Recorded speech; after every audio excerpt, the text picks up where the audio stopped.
Welcome, everyone. We are over full, which is a lovely problem to have today. There are some seats on the side. There's still one next to Professor Koch over there. Alvaro, you can jump in and take, Carmen, you can take that one if you want.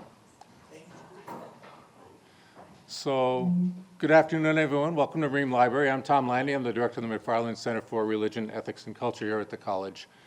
At its core, the McFarland Center exists to strengthen the intellectual and moral life of this campus and community. We work in sustained partnership with faculty, students, and visiting scholars to support research, teaching, and public inquiry on questions of meaning, morality, and mutual obligation, while also fostering deeper understanding of religious, ethical, and cultural traditions in a global context.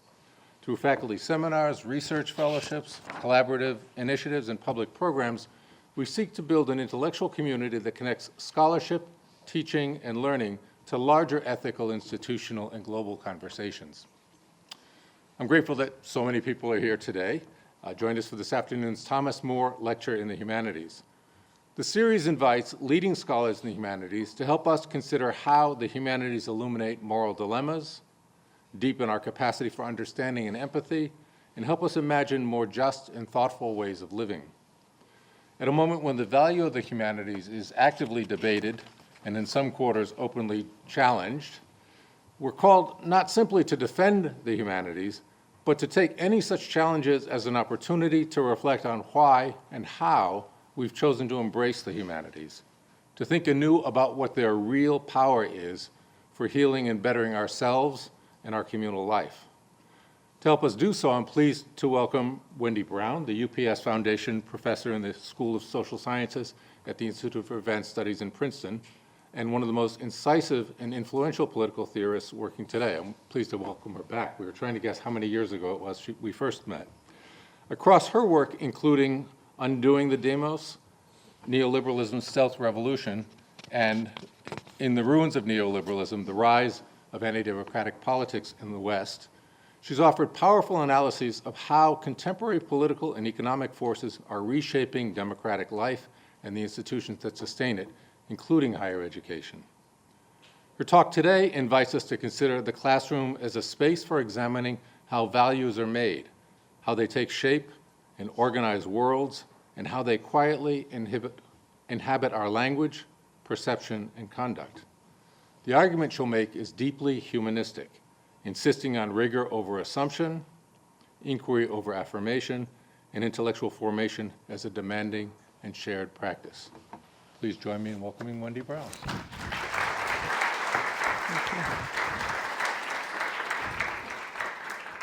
Thank you, Tom. There's one more seat here if anybody longs for a seat. I feel for you standing. Somebody's marching up. Take that seat. And you get to sit next to Tom. No, I'm done. It's really a pleasure to be back. I had a wonderful time whenever it was I was here last, and remember this gorgeous, gorgeous room, which is just the kind of room one needs to be reflective and meditative at a time like this when it's very difficult to do that with the daily barrage of challenges in our world. So I'm really glad to be here. I also just want to thank Ruby, who is an assistant in your center, and without those people like Ruby, people like me just don't end up showing up. It involves planes and taxis and logistics and this and that, and she's patient and competent, and it was great to work with her. Okay, let me see. Yeah. I know this is going to be a little hard on some of you in the very back, but you're young and maybe you have good eyes. So,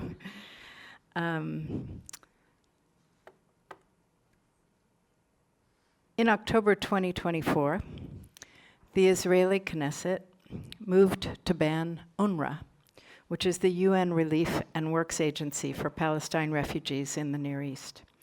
They banned it from Israeli soil, including the Palestinian territories. The pretext was Hamas infiltration of UNRWA, and all the critical concern about this ban focused on humanitarian aid. What it would mean to have UNRWA banned and thereby withhold life-saving provisions during the war and the siege of Gaza. But UNRWA only engages in humanitarian relief, food, water, emergency care, amidst crisis. In more ordinary times, if one can speak that way of Israel's occupation of the territories, UNRWA is focused on providing education, health, and other social services. In short, over the 75 years of its existence, it has acted as a kind of para-welfare state for a stateless people. Above all, UNRWA provides the infrastructure, schools, books, and teachers, for the primary and secondary education of Palestine's refugee communities in the territories and also in the surrounding nations, such as Syria and Lebanon. More than half of UNRWA's budget and the vast majority of its 30,000 employees are involved with education. In Gaza, with what were nearly 300 schools and 10,000 educational staff, UNRWA was the school system. Even amidst the most destructive bombing campaign undertaken anywhere in the world in recent decades, until it was ousted in February 2024, UNRWA sponsored teaching of Palestinian youth continued, often in homes, out of doors, or in rescue centers. Consequently, the effects of the UNRWA ban will be profound and far-reaching for decades.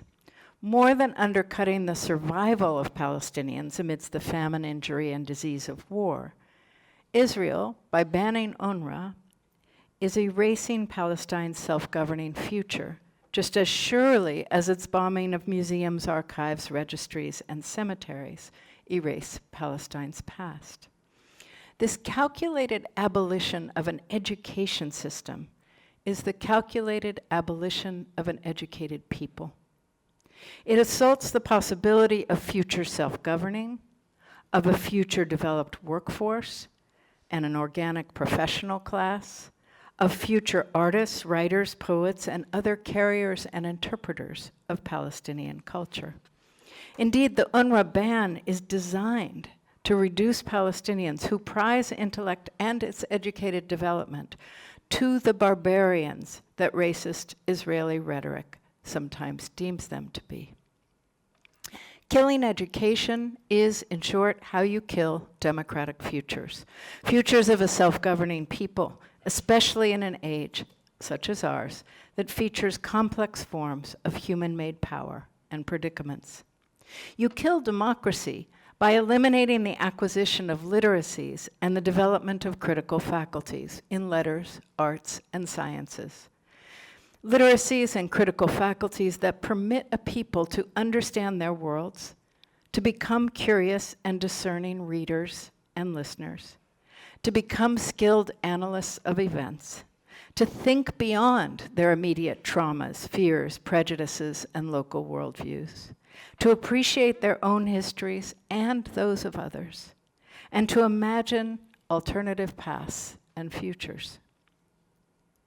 You kill democracy by destroying the very possibility of developing a professional class, doctors, lawyers, teachers, thinkers, policymakers, scientists, architects, engineers. You kill democracy by eliminating the capacity, in this case, of Palestinians to negotiate and lead on their own behalf or mobilize and respond as an educated public. You kill it by making Palestinians into ignorant, subservient manual workers, marauding gangs, or enraged and caged humans. For the rising right in Europe and North America, the contemporary playbook for how to create and sustain a popular base through diseducation was written by the very recently deposed Hungarian Prime Minister Viktor Orban. It's no secret that prominent US Republicans and leaders and activists are devoted students of Orban. Among them, Florida Governor Ron DeSantis, Vice President J.D. Vance, author-activist Christopher Rufo.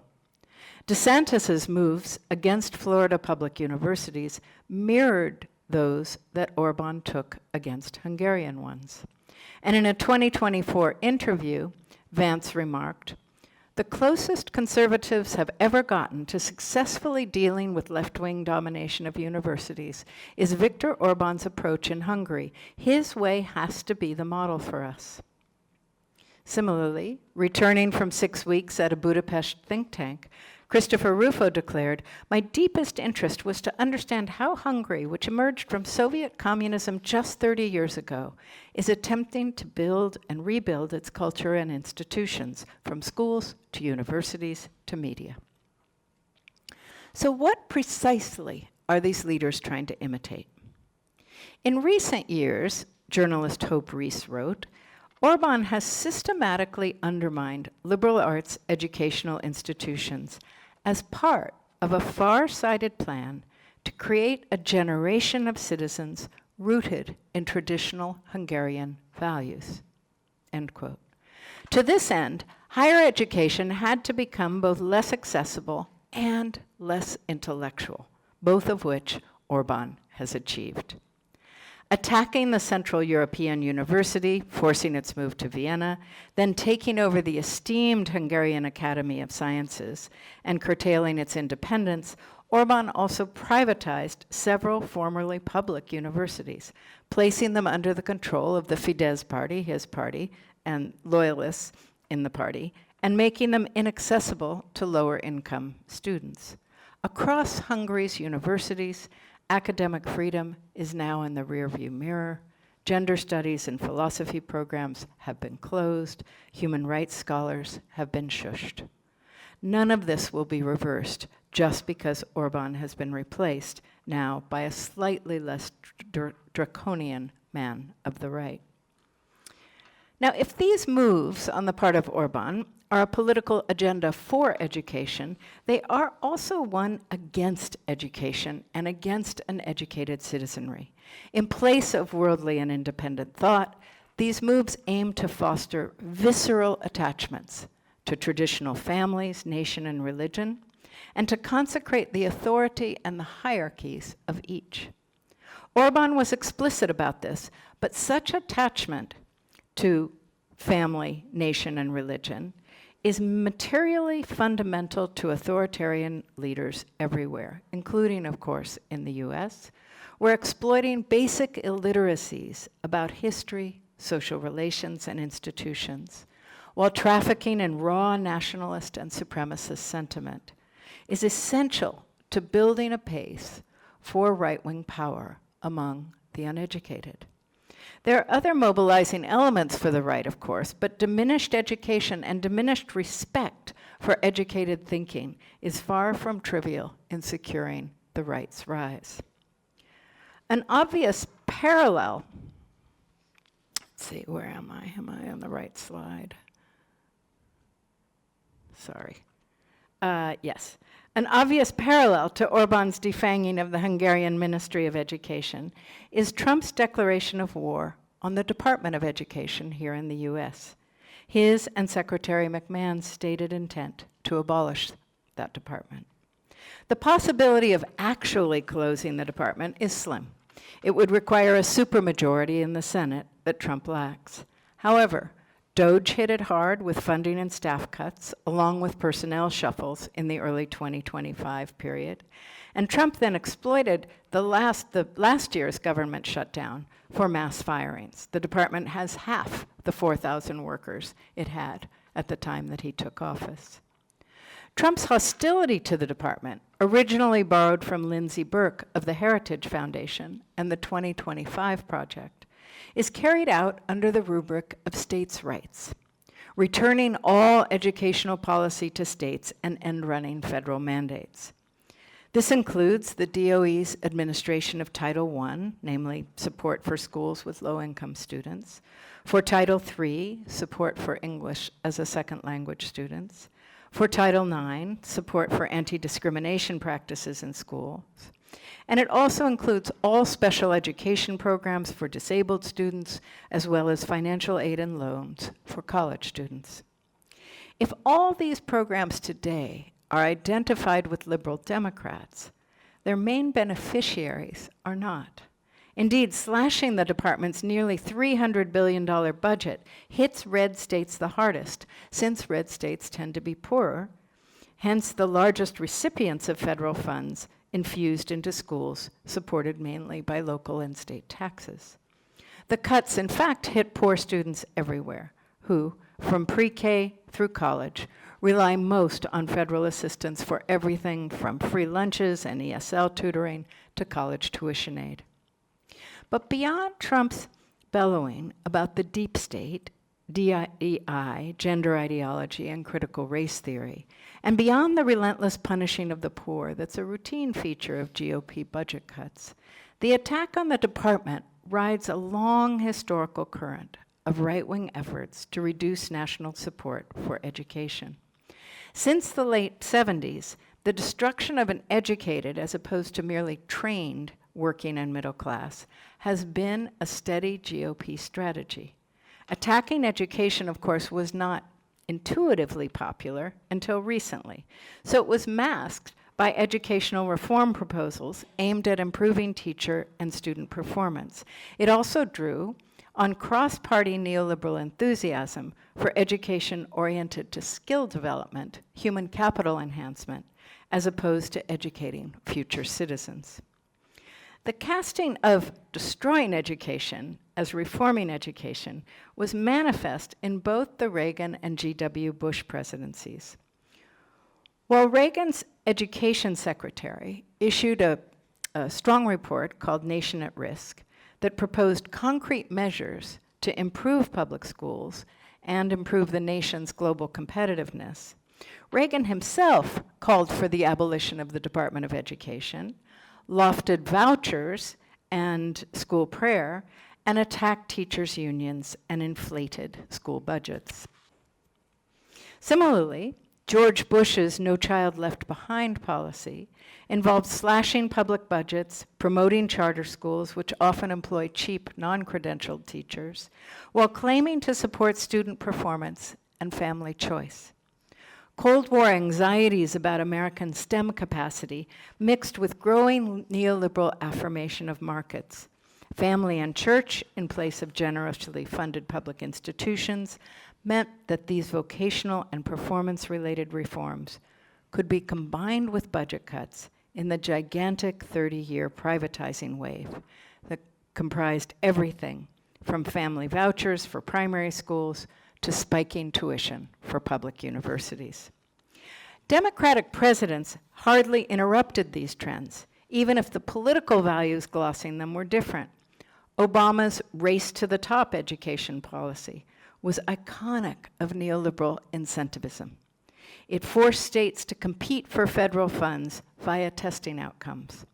Obama also championed vocational training in community colleges over four-year universities and colleges, and he touted metrics for DOE fund allocations that linked college value exclusively to return on investment, that is, to the amount of income earned after graduation. In short, most national and many state higher education policies and reforms since the 1980s accelerated the diminishment of liberal arts education for all but elite institutions and elite students, while promoting job training for the many. This reversed the post-war American commitment to broad-based education, a commitment that was animated in part by the specter of Weimar, namely, democracy capable of inverting into fascism. President Truman's 1946 Commission on Higher Education justified a massive infusion of federal funding into American universities this way. Quote, "It's an investment in social welfare, a bulwark against garbled information, half-truths and untruths, against ignorance and intolerance." Educating citizens was, in short, part of the democratic social contract, precisely the social contract that neoliberalism attacked. Neoliberal privatization was, of course, the subject of left criticism as it hit universities in the 90s, then hit harder in the first decade of the 21st century.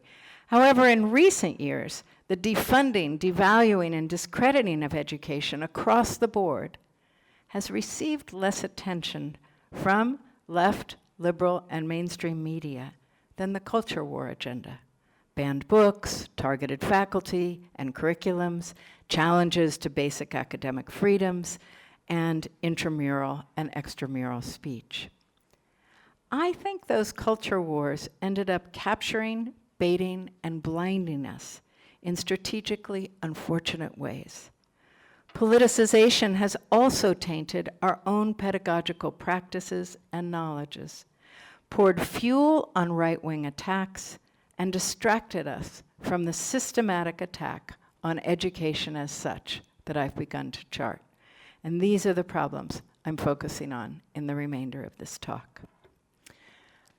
Nothing is more manipulable than an uneducated people, especially in frightening or challenging times.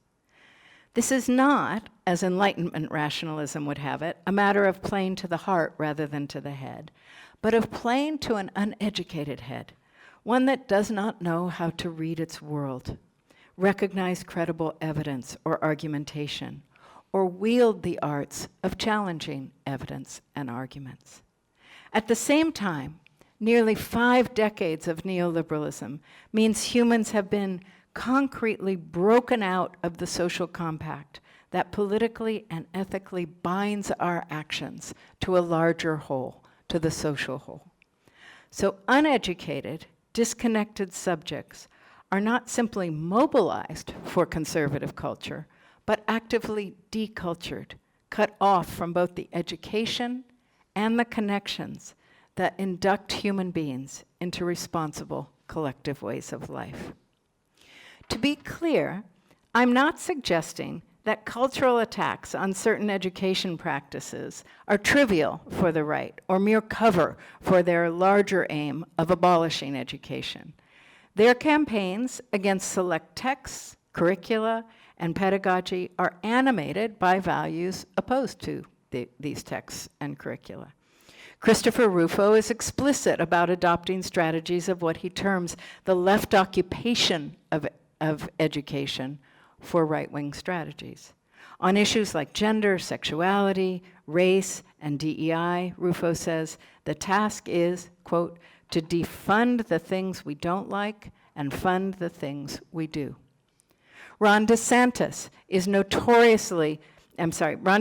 notoriously took over several Florida universities for this very experiment, targeting teachers, curriculums, departments, books, and academic freedoms.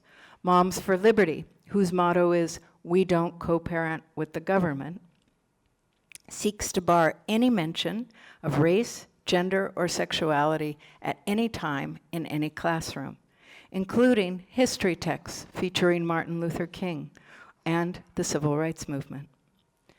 Parental control over education is the rubric for this campaign. Family values and authority versus state mandates are the ideology, and denationalization of funding, the strategy. Diseducation is the effect. The GOP enmity toward the Department of Education itself taps all of these issues while advancing the right's broader assault on an educated citizenry. Because the Department of Education administers equality law along with loans and aids for college students, demonizing it links free market, pro-family conservatives with the white supremacist rump of the right. And such coalitions have been absolutely key to right-wing success in the past decade. In Democracy in Chains, Nancy McLean describes the conservative long game to fully privatize higher ed. Focusing on the public choice school of James Buchanan and bankrolled by the Koch brothers, McLean compellingly argues that privatization was never just about reducing public spending, making universities run more like businesses, though that rationale facilitated its embrace during the neoliberal revolution. But what McLean spies in Buchanan's policies and then California Governor Ronald Reagan's uptake of those policies is a project transforming the entire raison d'etre of higher ed, changing the ethos and conduct of students from creatures of social conscience into investors in their own futures, and changing the ethos and conduct of faculty from unaccountable, tenured state workers into entrepreneurial researchers and suppliers of knowledge. The mission of all public education was at stake in this project, but Buchanan focused especially on higher education. In 1970, he co-authored Academia and Anarchy, an economic diagnosis, which was nothing short of a radical manifesto to abolish all publicly funded universities. Universities were to be converted from institutions inculcating what Buchanan called community values, which he said were totalitarian, to institutions entirely dedicated to sharpening individual talents. Replacing public with user funding was the means for doing this, along with slashed budgets, soaring tuition, constricted scholarships, and expensive loans, adjunctification to skirt tenure, and rollbacks in faculty governance as administrations became more businesslike, and a variety of metrics replaced peer review. Now, we've told this story a number of times. We don't need to rehearse the details again. We also know the effects. The altered funding structure, offloading funding from the state onto individual shoulders of students and families, dramatically altered everything about university life. It turned both educational and research agendas in more commercial directions. It penalized fields that could not easily make the turn, the arts and humanities, along with basic research in many disciplines. That is, theoretical inquiry and speculative thinking went by the way as applicable knowledge became all important. Even STEM education was increasingly narrowed to applied research and learning. Business schools boomed on every university campus and colonized the edges of other disciplines: economics, psychology, political science, linguistics, even literature. Together, these moves shifted the mission of higher ed from one of broad education of the person and the citizen to one of individual human capital development. At the same time, privatization combined with overturning low-interest loan programs curtailed the actual and perceived accessibility of American universities, reversing what had been decades of post-war expansion of access to non-elite populations. Now, particularly in recent decades, we've tended to tell this story as one of an attack especially on humanists and critical social scientists. And we fought back by defending the humanities, protecting vulnerable programs, teaching critical thinking, supporting student protests, aligning with precarious adjuncts and graduate student workers, and resisting political assaults on our research, our classrooms, our academic freedom.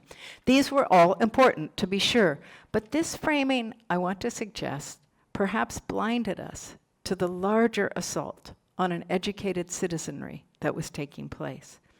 It also occluded unwitting faculty complicity in a broad popular view of universities as featuring liberal and left ideological conformism.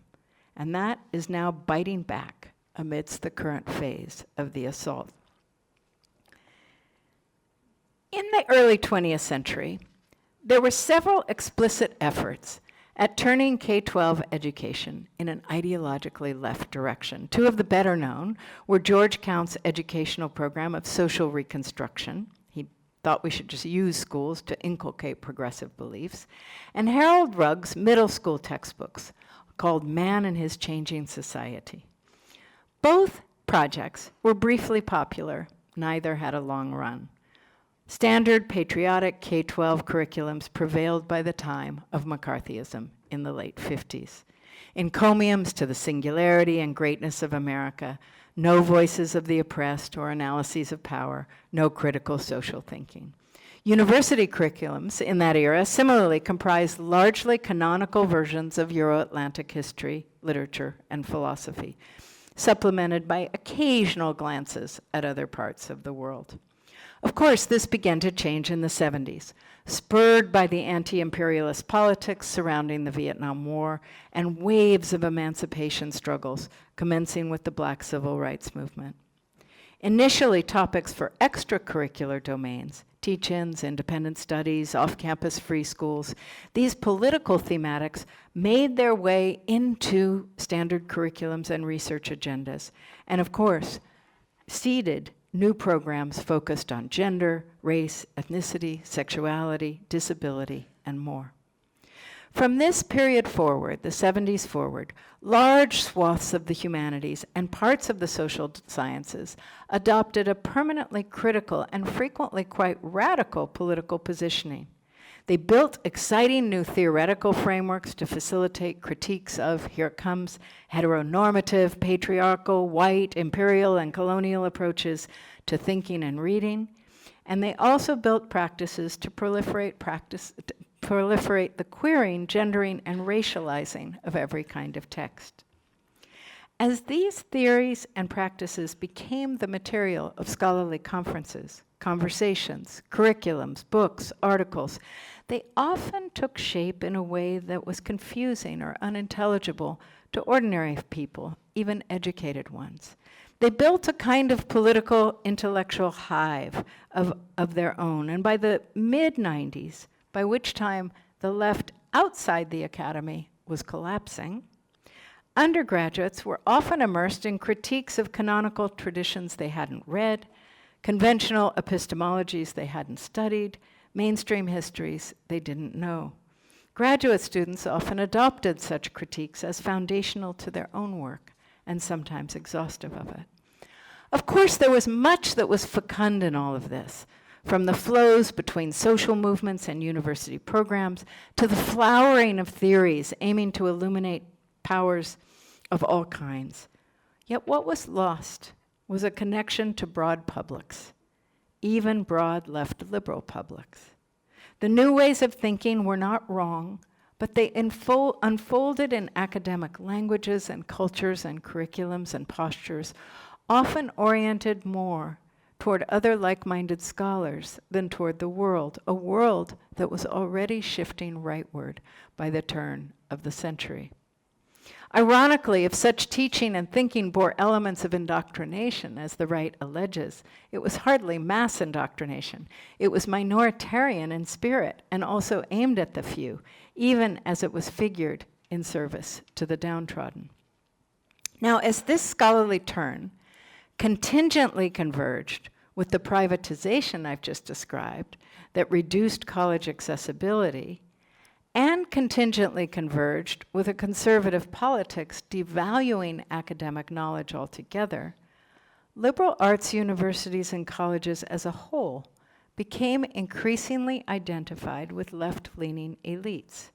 At the very moment that neoliberal economics pounded working class and middle class existence, from crushing unions to skyrocketing housing and health costs. These multiple forces, development of an ardently left critical pedagogy, the conservative turn against universities, the rising bar to higher education, to accessing it, and the embittering destruction of social mobility for the many. Together, these fostered a growing alienation from universities among many working and middle-class citizens. Sometimes rancorous, other times quiet, this alienation was highly exploitable for political ends, from attacks on DEI to attacks on knowledge itself. And that exploitation is what we are now seeing mobilized.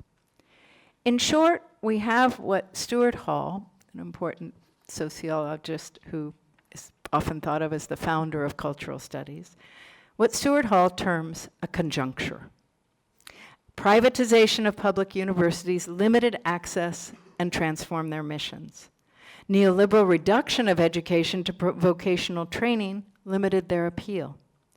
Meanwhile, left scholars were turning epistemologically and thematically in increasingly siloed directions.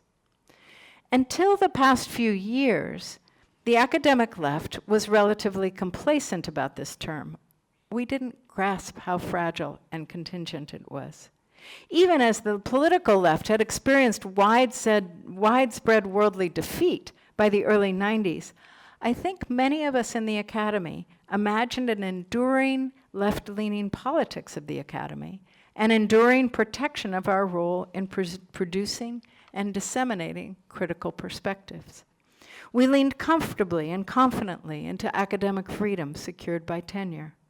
All of this blinded us to the dangerous developments on the horizon and also poured accelerant on them.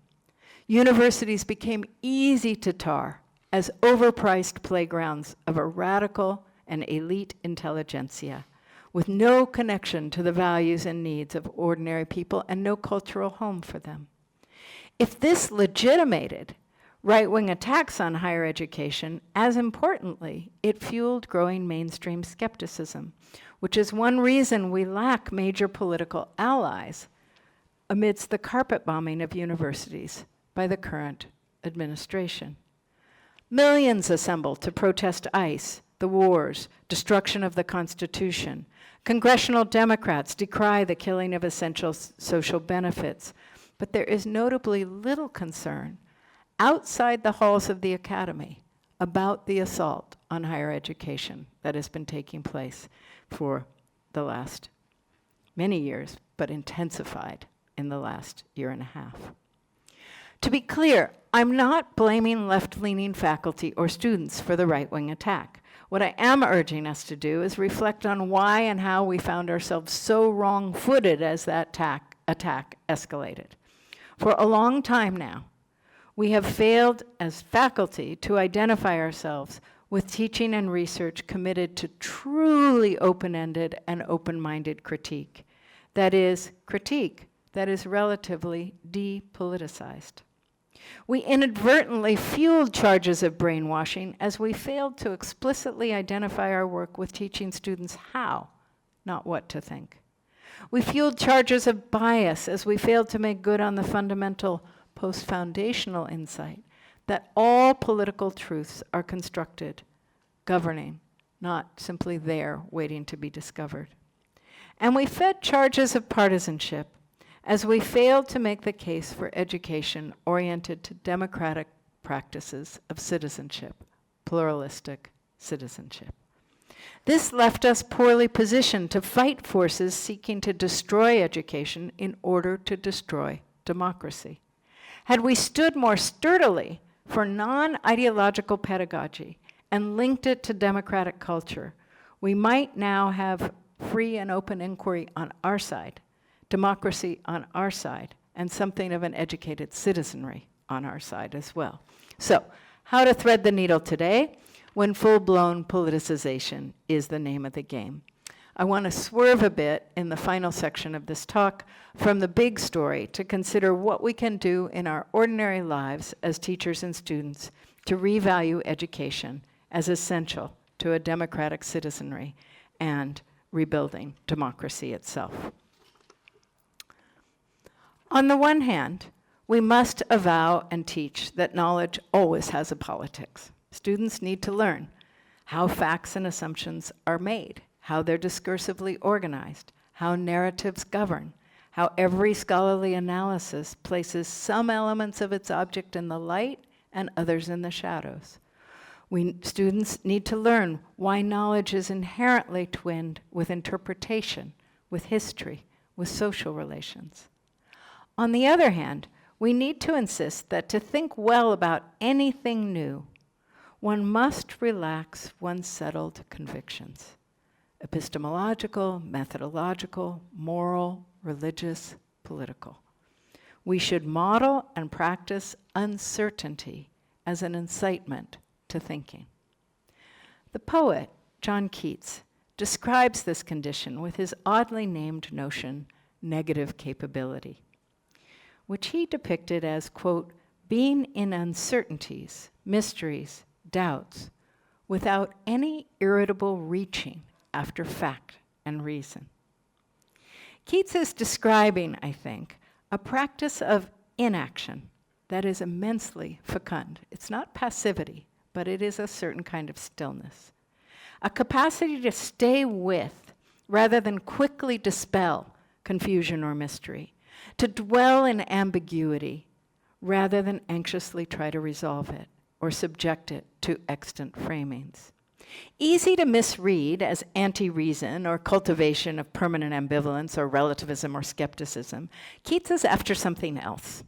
Negative capability prevents assimilating every new idea or object of analysis to what we already know. It's not a dilution of knowledge horizons, but an expansion of them. It holds open, too, the possibility of paradigmatic or revolutionary ruptures in understanding, whether in the spirit of Socrates or Jesus, Foucault or Shakespeare. Indeed, Keats's tableau for negative capability was Shakespeare, and what he was trying to describe was a certain way of reading, a literary sensibility. But the ethos of that state of confusion, of wonder, of mystery, and trying not to rush to resolve it into what one already knows, that ethos is also familiar to scientists who identify their work as much with wonder as with method. And it's also familiar to any of us honest about how disorienting these times are, whether because of impending ecological catastrophe, a collapse of the world order, or the rise of AI. Indeed, critic and pundit Fintan O'Toole identifies negative capability not just with reading and thinking, but with what he calls healthy democratic culture. The citizen, O'Toole writes, must be capable of being in a constant state of uncertainty without irritable reaching after false certainties. This is because democracy lives in time, and times change, powers change, democratic predicaments change, alliances change, possibilities change. The disorienting aspects of negative capability also remind us how different sustained intellectual work is from politics. Aristotle articulated this difference with his two different spheres of what he called eudaimonia. Usually gets translated as happiness. I think it's better translated as a kind of fulfillment for human beings. The two different spheres he named as the political and the contemplative, the active and the thinking. Politics, he argued, centered on action and the polis, while contemplation entails, quote, detachment from all external things. Politics is consummately public, contemplation private. Not exclusively personal, but takes place outside the public sphere. Both embody freedom for Aristotle, the political because it features the singularly human capacity to deliberate together about the just and the good, and it's how we give direction to our collective life. I think we just lost the mic. Okay, came back. Thank you. Okay. The political is free because it is about our collective capacity to shape our collective life. And the contemplative is linked to freedom because it's independent of worldly constraints. It's where mind can fly. Aristotle's formulation, though, only takes us so far because he separates without relating intellectual and political activity. To make a case for education as integral to democracy, we need to focus on the relation, not only the separation.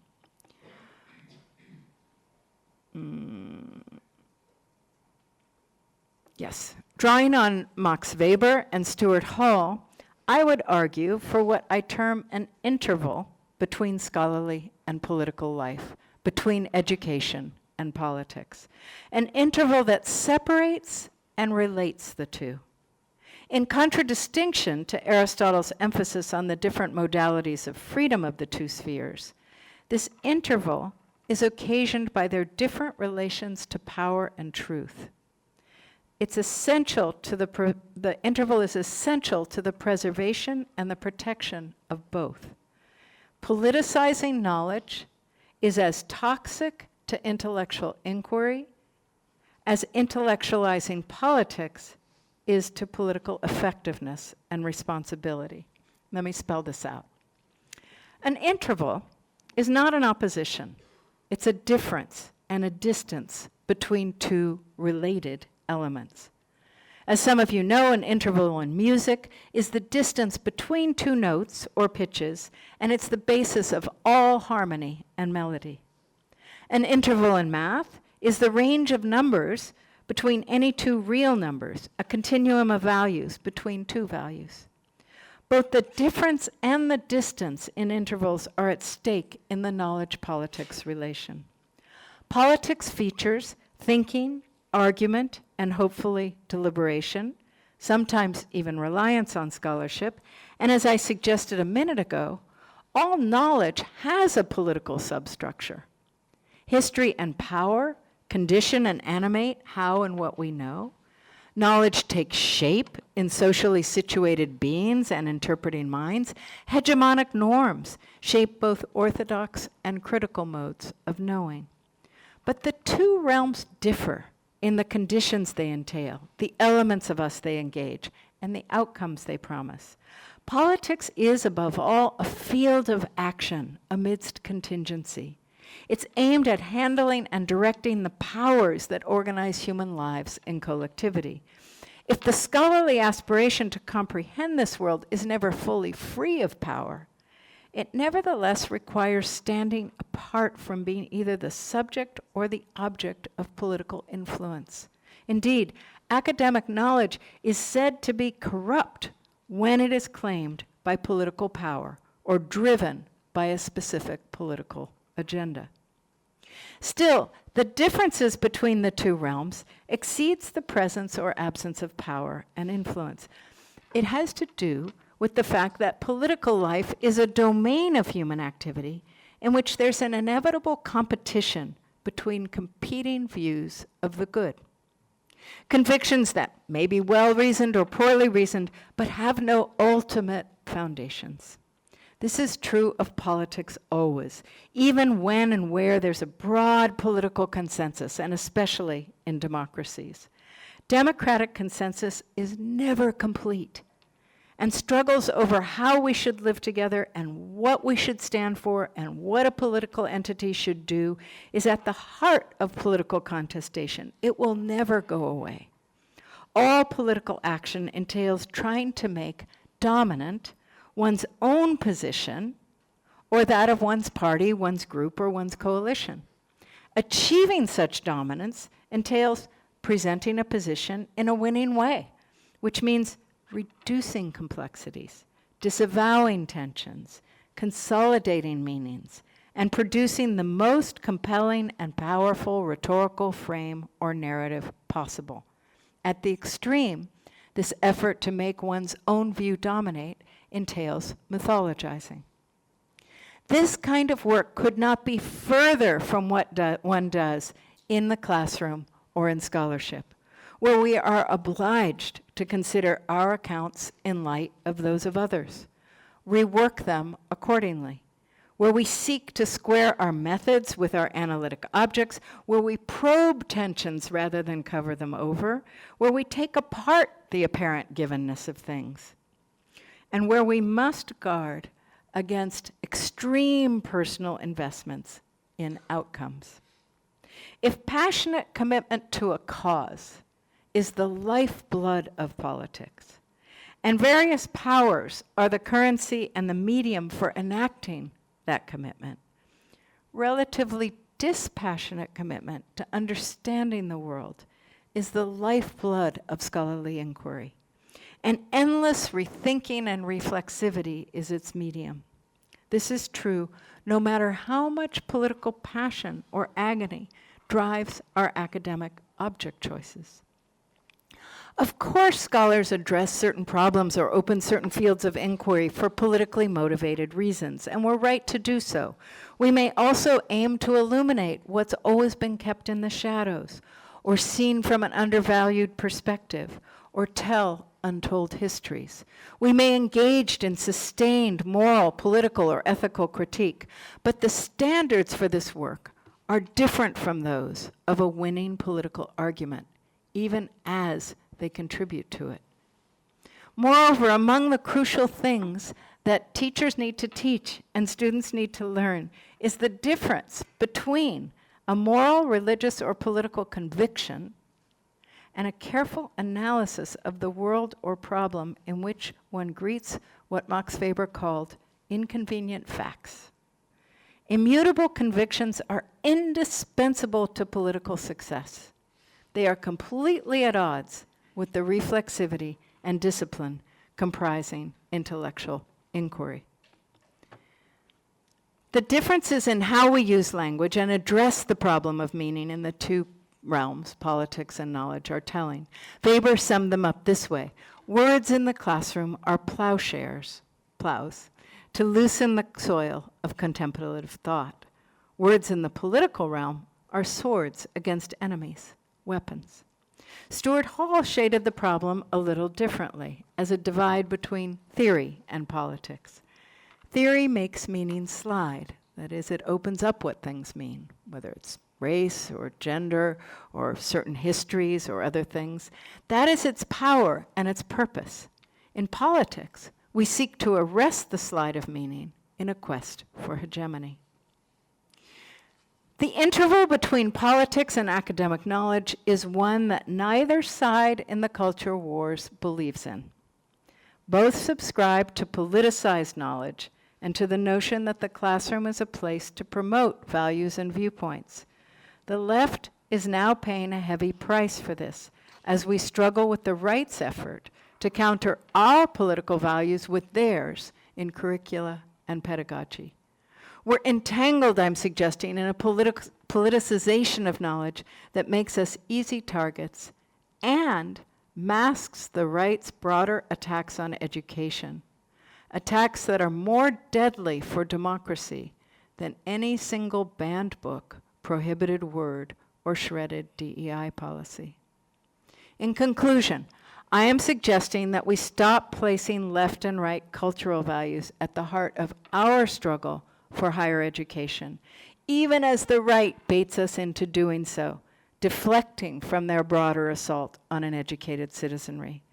And though I can't develop this point right now, I think we also have to be wary of defending universities as sources of facts and truth, which is another trap. It includes the ongoing arguments about ways of knowing and different truths in every field. Rather, we need to identify higher education with developing accountable forms of knowledge and with deepening capacities to understand our world. At the center of educational experience, we must place and insist on placing curiosity and openness, skills of discernment, and a range of literacies without which one cannot fathom the world, indeed, without which one cannot be worldly. Education or barbarism, that is our crossroads now. Thank you.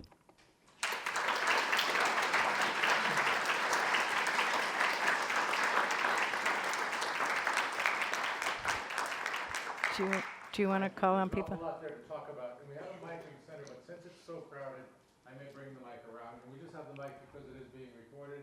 Other people will want to hear your great questions, and we can start with those. I'll bring the mic to whoever wants to ask a question. Or make a comment, or say. Great. Thank you so much. Is it on? Yeah. So as a member of the English department, selfishly, I love that it's partly, poetic thinking that is so helpful for this. And and thank you so much for the talk. I was curious about where ideas like maybe belonging and affect might fit in. I was thinking, like with Moms for Liberty, how part of it is it's like a club. I think they're having fun, right? Mm-hmm. Or there's like social belonging in religion, right? And I think sometimes the right has had a particular talent for seeming inviting, and you get the T-shirt and you get the stuff, and you feel part of something. I think the affect part is really important too. You feel part of something viscerally gathering and exciting. Right. So I guess I'm wondering, is there a kind of healthy version? Like, we don't want to be cultish, but to kind of key into belonging a little better, or affect, because I think sometimes we can be a little off-putting, or, I've gone to enough, conferences I to think sense it's, that. yeah, it's a great question. And I'm just going to focus it in the classroom, because I think that's where we're hanging out today. I think it obviously belonging is absolutely crucial, and that's partly what I'm making a bid for, not just in the sense of everyone has the right to their opinion, which I have some things to say about, because that's not the point. You know, you don't have a right to say 2 + 2 is 7. And, but what you do have a right to do is to belong deeply and relentlessly to a community of learners.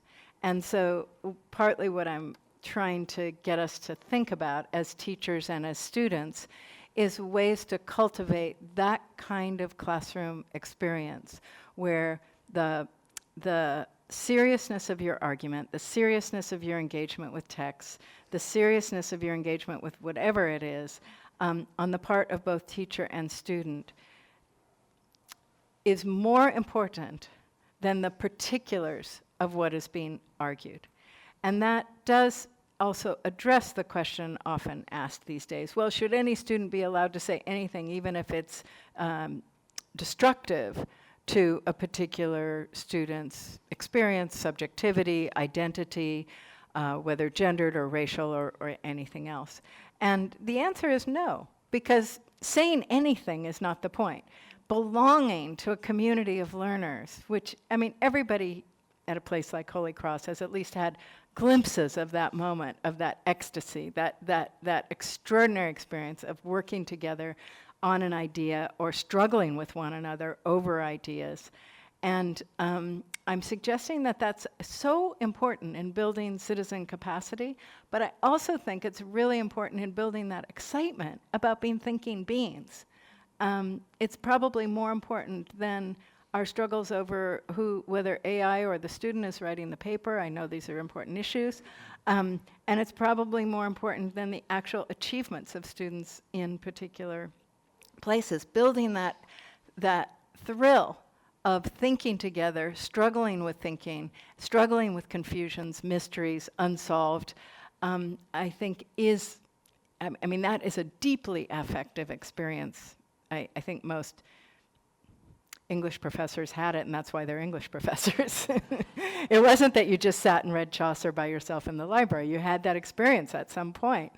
And I don't need to lecture people here at a small liberal arts college on this, because I think most of you kind of practice this pedagogy. But I think it has gotten lost in our large universities, partly because the possibility of those small settings, the possibility of doing things other than lectures followed by, automatic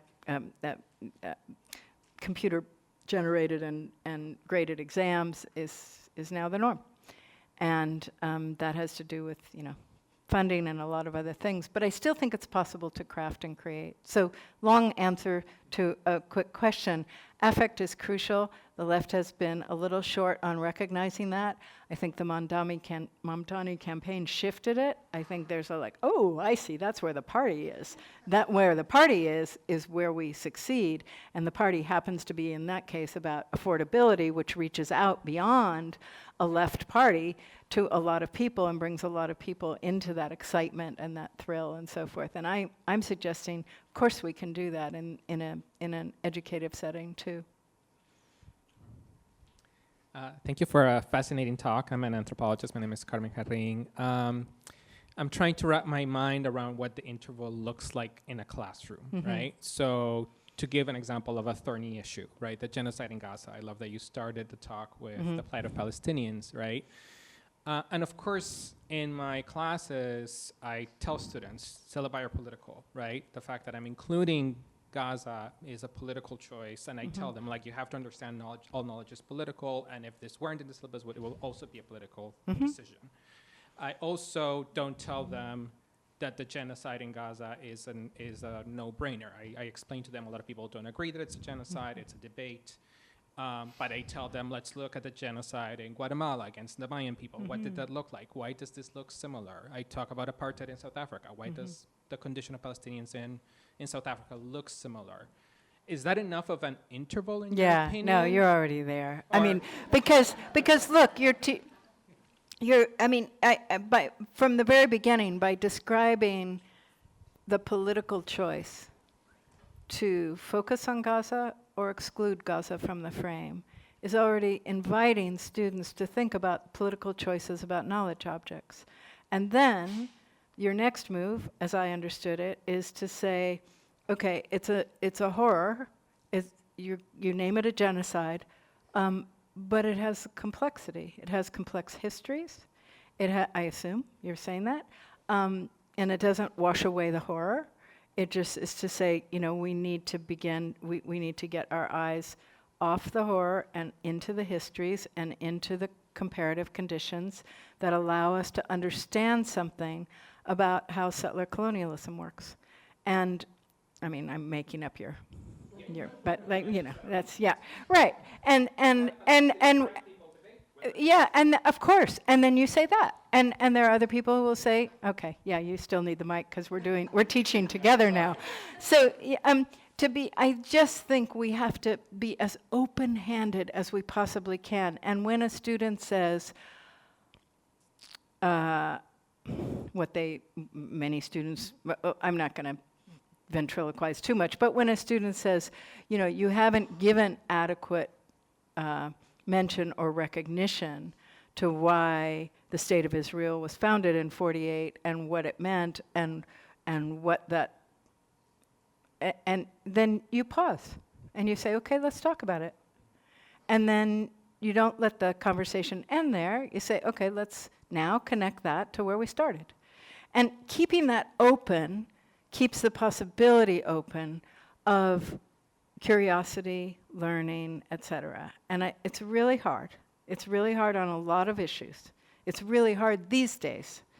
But I think what we need to remember is it's never been more important than it is in these days. It's never been more important to open up the politics of knowledge than in a time when it's so intensely politicized.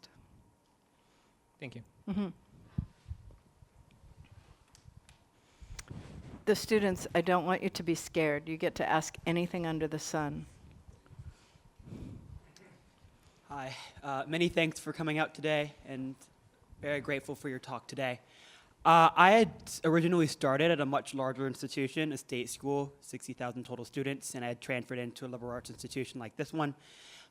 So I value living in the gray, suspending disbelief, and whatnot. But when I had attended the much larger institution, I bore witness to many of the changes that you were alluding to that was happening in much larger schools, computerized tests, lectures, an inability to have small discussion forums. Yeah. And that kind of permeated into a climate where the students were really focused on a more neoliberalist approach to their education. Achievement. Exactly. Achievement, job. Which bracketed learning. Exactly. I've it's amazing how it's crazy how it's gotten, but I've characterized them in my way as like the large state schools are like the new vocational schools, and that you choose a major and then you choose that industry to go into, and you don't let yourself explore alternatives and explore different disciplines. How do we unentrench that mindset in students and in parents who see such a high barrier to entry into higher education in the first place? It's a huge challenge because you've just compressed a very long lecture into a very concise account of the structure that is an impediment to doing that. Because it's not just, oh, this is the way it's going, kind of at the level of belief and culture. It's that parents are looking at price tags, students are looking at job markets, economic precarity for middle class kids has never looked worse as a future for all kinds of reasons that even go beyond the question of earning. Real estate prices, AI, jobs, etc. And so there's lots and lots of forces, material forces, added into this rationality, this neoliberal rationality that says all you should be doing is enhancing your income capacity, your income earning capacity from the time you're 10, and certainly by the time you're in college, that should be your sole focus. So here I want to suggest that the burden is on us, and us, I mean faculty, to, no matter how dreary and dreadful, facing, and again, I'm going to focus on your experience in large public universities, facing groups of students who are in that state may be, it is still our task to try to light the fire, to try to light the curiosity, to try to figure out where they are. That might be something one could speak to incite them to want to think about something. And it's not easy. It's exhausting. It's not the job most of us signed up for when we got PhDs in our fields. We thought we were signing up for A, doing scholarship in the field, and B, teaching students who had an interest in the field and an interest in the works that we were teaching, as opposed to just checking boxes to get through, or looking for easy classes, or looking for classes that didn't take place at 8 in the morning, and all the other things.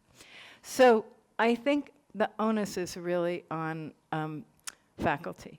But I say this mindful of another problem, which is adjunctification. That is, to break down the word, though many of you probably know it, the problem of fewer and fewer tenured faculty and more exhausted, lowly paid, untenured faculty.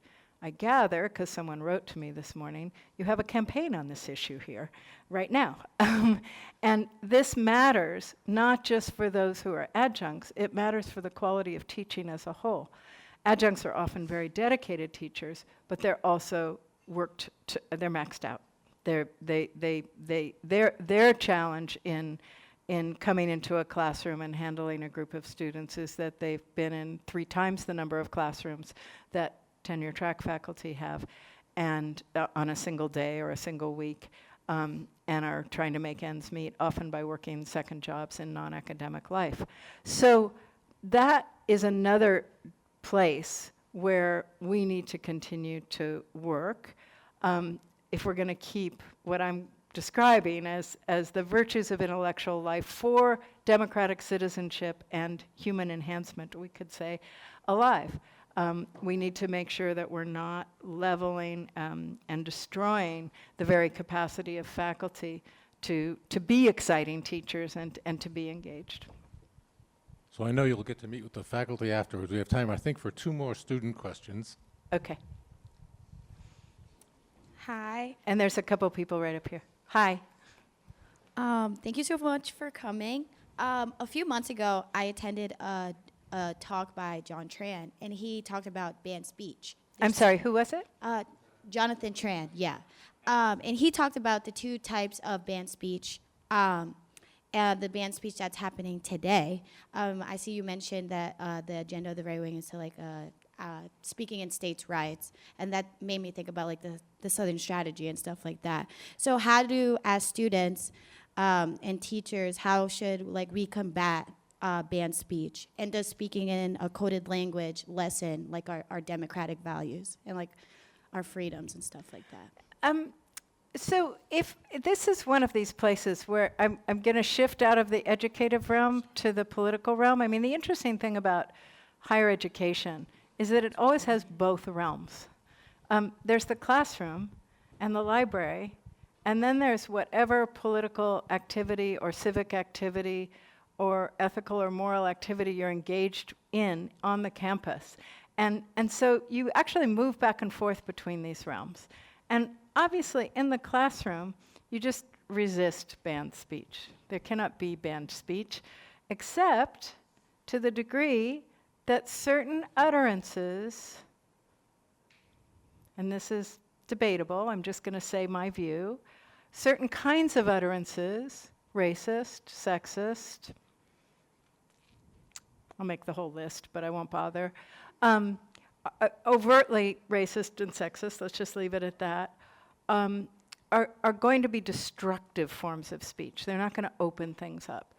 But the other kinds of banned speech that I think you have in mind, the DeSantis list of the things that can't be said, or the Moms for Liberty list of things that can't be taught, you resist. And I want to report from the Florida front that there's a lot of resistance going on by teachers and students to the official bans on certain kinds of speech in the classroom. Outside the classroom, yeah, you just speak. You just speak. You don't let anyone tell you that certain things cannot be spoken about. That was great.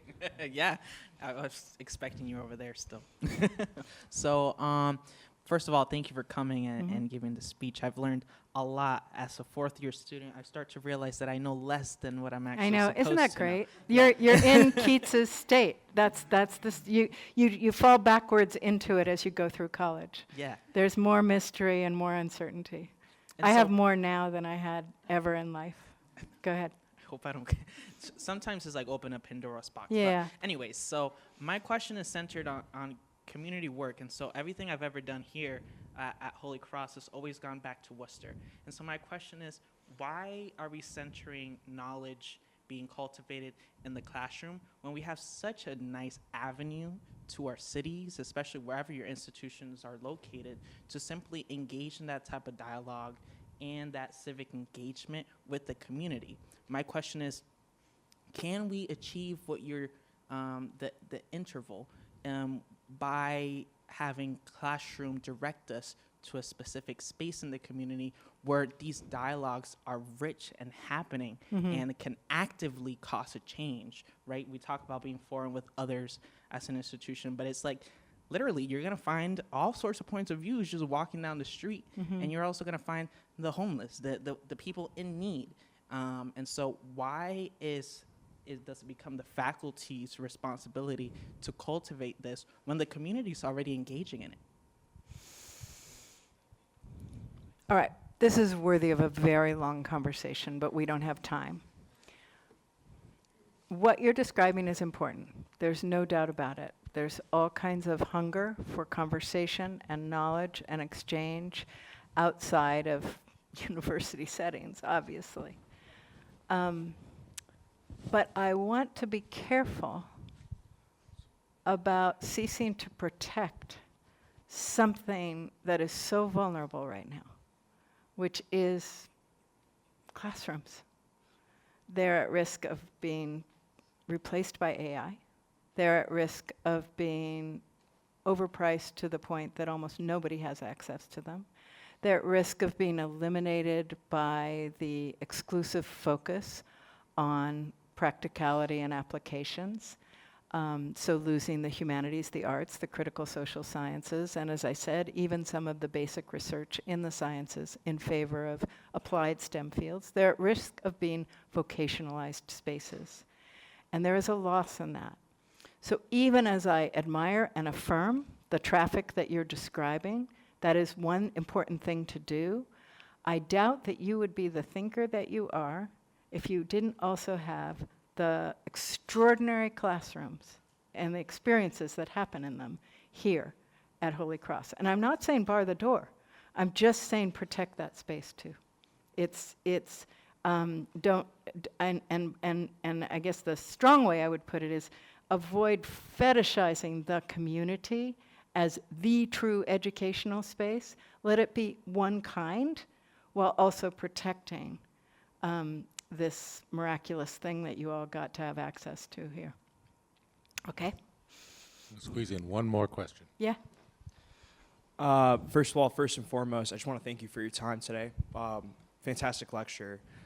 Really briefly, my question would be, as a faculty member and as professional in your field, how do you combat the rise of social media and the massive misinformation that's being spread almost on a daily basis? And partnered with that, the way that misinformation is dispersed in a really short and really fast-paced environment for people like us that, I'm sure most of us are on Instagram 4 or 5 hours a day now, so, not great for us, but what's your thoughts and opinions for that? I like how open you are about it. Are you on Instagram right now?